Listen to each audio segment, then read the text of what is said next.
the summer of 1978, Willow Creek was the kind of small town where everyone knew everyone and nothing ever really happened.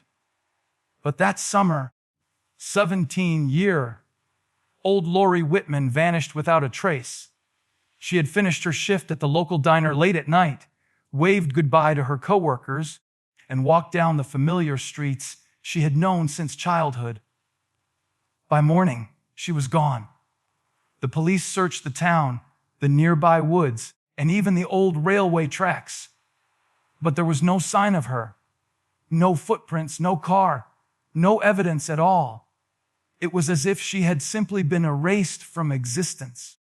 For decades, her disappearance became just another cold case in the dusty files of the Willow Creek Sheriff's Department.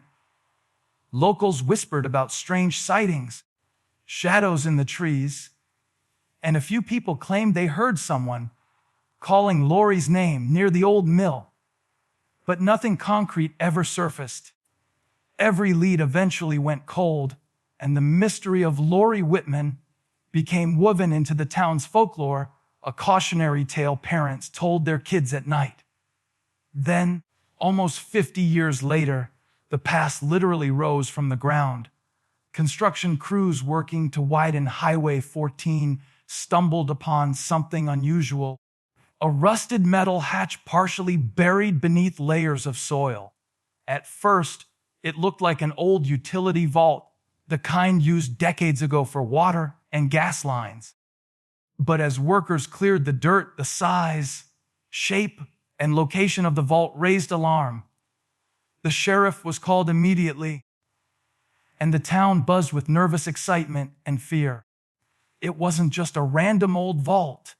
They had stumbled upon something that might finally explain what had happened to Lori Whitman all those years ago. When Sheriff Dalton and his team first pried open the rusted vault, a heavy, musty smell hit them immediately.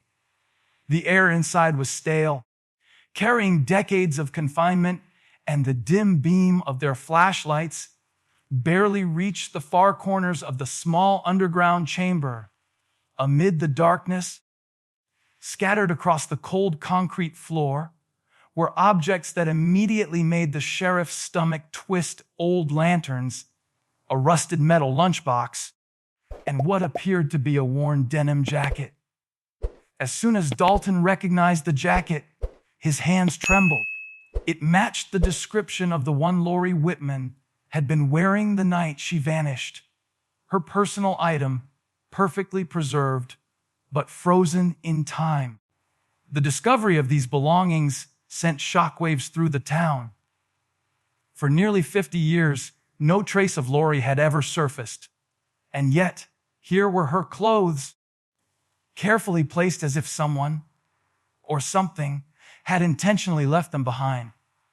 Dust covered everything, but careful examination revealed small, deliberate scratches and scuff marks on the concrete floor, suggesting movement and struggle. Whoever had been in this vault had left a silent story carved into the walls and floor, messages in the shadows that only the most meticulous eyes could read. But the most unnerving find was a small, taped-up box tucked in the corner, partially hidden under a pile of dirt and debris. Inside were personal items that Lori's family had long thought lost forever: a faded diary, a pair of scuffed sneakers, and a few handwritten notes. Each item seemed frozen in time, untouched by the decades that had passed outside the vault. The eerie perfection of the preservation, combined with the silent stillness of the space, made everyone who stepped inside feel as though the vault itself was alive, holding on to secrets, waiting for someone to finally uncover them. Among the scattered belongings in the vault, one item drew every eye immediately: a small, battered audio recorder, sitting atop a wooden crate as if placed there with intention. The recorder was old, its buttons yellowed with age, but a faint red light flickered when the sheriff pressed play. as if the device had been waiting decades to be heard. The room fell completely silent, broken only by the soft hum of the recorder and the creaking of the old vault doors. Sheriff Dalton leaned in closer, a chill running down his spine. As the first faint words crackled through the speakers, distorted but unmistakable Lori Whitman's voice. The message was eerie, almost hypnotic. Lori spoke in a calm, measured tone, describing a presence in the vault that no one could have imagined. She mentioned the walls, the scratches, and something breathing in the darkness that didn't sound human. The sheriff's hand instinctively went to his holster, and the deputies exchanged uneasy glances. Every few seconds, a metallic clang echoed through the tape, synchronized with a low, guttural sound that made the hairs on their necks stand on end. It was as if the recorder had captured the final, desperate moments of someone trapped, someone who could see something lurking just beyond the light. As they continued to listen, the tape revealed more than just fear. It suggested awareness.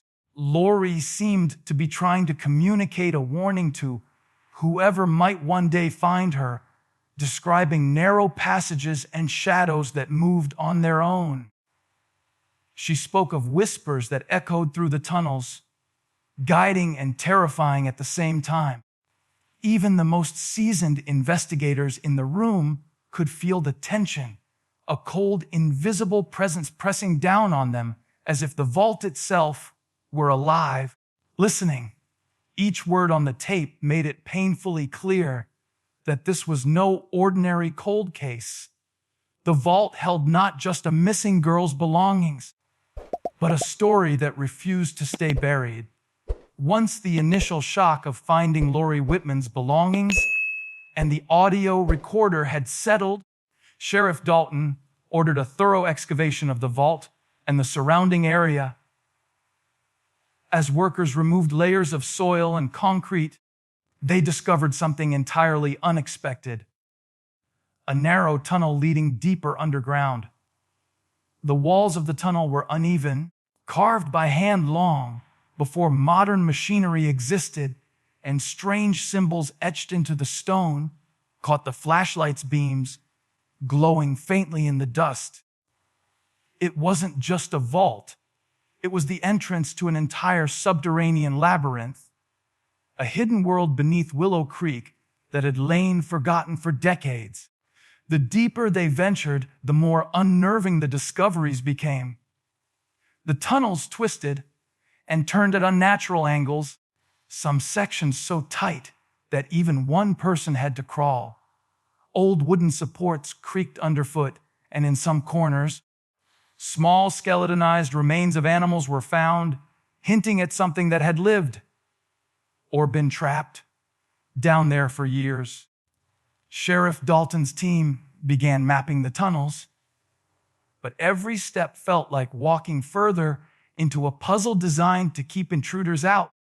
It became clear that the vault and its network of passages were built to conceal something significant, something that had terrified those who had constructed it decades ago. Among the carvings were symbols no one could immediately identify, shapes reminiscent of ancient rituals, circles intersected by lines, and what appeared to be letters or markings from a forgotten language. The air grew colder as the team progressed, and some deputies reported feeling as if invisible eyes were following their movements. Even the veteran investigators on the scene admitted the place had a presence, something almost alive, watching, waiting. Every discovery in the labyrinth raised more questions than answers, hinting that the underground vault was not just a place where Lori had been trapped. It was a dark, deliberately hidden chamber connected to secrets older than the town itself. After weeks of careful excavation and analysis, the evidence collected from the vault was finally sent to the state crime lab. Among the personal belongings and skeletal remains, scientists were able to extract DNA samples that confirmed Lori Whitman had indeed been trapped in the vault all along. The finding brought a mixture of relief and sorrow. The case that had haunted Willow Creek for nearly 50 years was officially solved. Families and townspeople felt closure, but the joy was short-lived. Something about the vault refused to let the story end. The most unnerving part remained the audio recording.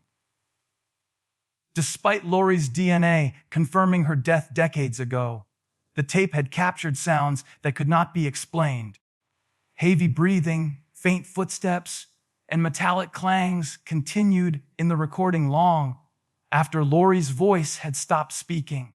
Experts tried to argue it was mechanical or a recording error, but the consistency and natural timing of the sounds suggested something, or someone, had been moving in real time, even decades later. The idea that the vault could harbor life, or some unknown presence, terrified even the most rational investigators. Local residents started reporting strange phenomena near the highway and construction site, unexplained tapping beneath the ground, fleeting shadows that disappeared when approached, and a feeling of being watched.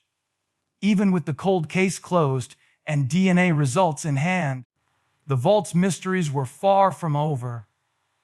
The town had finally solved the decades-old disappearance of Lori Whitman, but the evidence suggested that the underground labyrinth and the forces within it had never fully released their hold on Willow Creek.